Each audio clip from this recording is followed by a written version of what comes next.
सलाम, नमस्ते एंड सत श्री अकाल टू ऑल ऑफ यू। तो कैसे हैं आप सब? कर्म करते हुए भी अकर्म का भाव रखें तो वो चीज़ें न संचित में जमा होंगी, न ही वापस आपके पास प्रारब्ध के रूप में आएंगी, न और इसके आगे आपको मोक्ष की प्राप्ति हो जाएगी।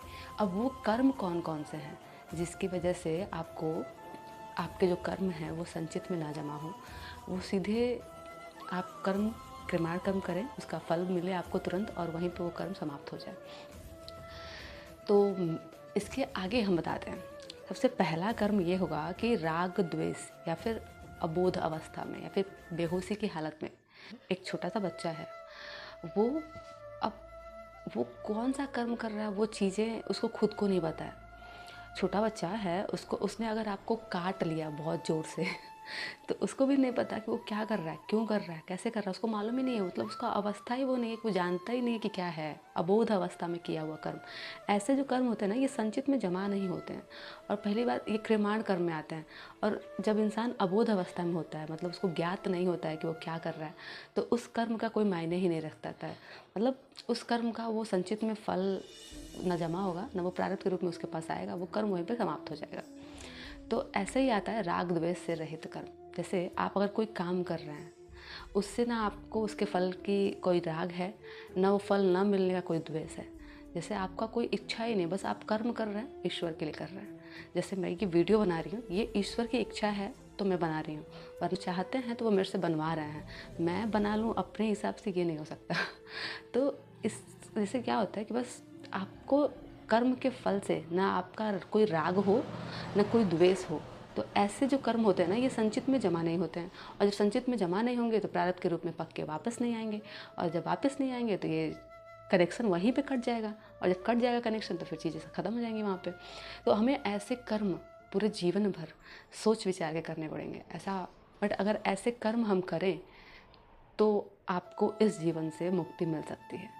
आप ना चाहते हुए भी चीज़ों को अगर बिना राग द्वेष के करें, अबोध अवस्था में, जैसे कि आपको पता ही नहीं आप क्या कर रहे हैं ऐसे, या फिर आप बेहोशी की अवस्था में मान लो, या फिर मान लो आप कोई पागल इंसान है।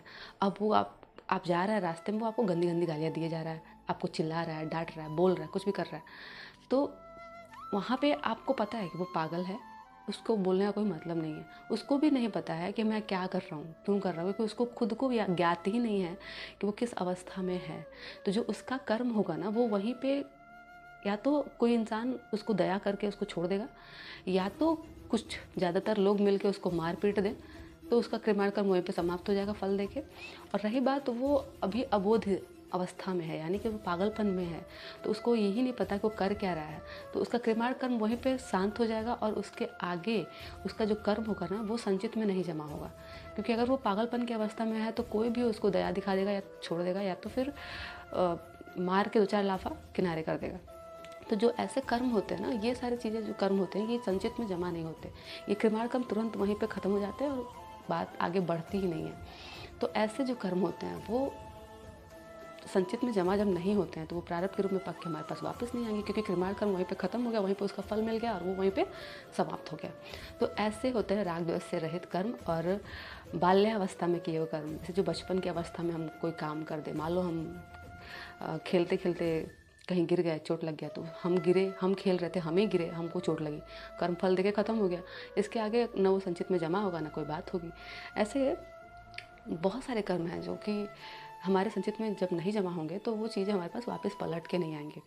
तो ये सारे कर्म हैं। इसमें से भी एक कर्म तो ये हुआ कि राग द्वेष से रहित हुआ, और साथ ही उसको अबोध अवस्था में उसको पता भी नहीं है, ऐसे कर्म करें।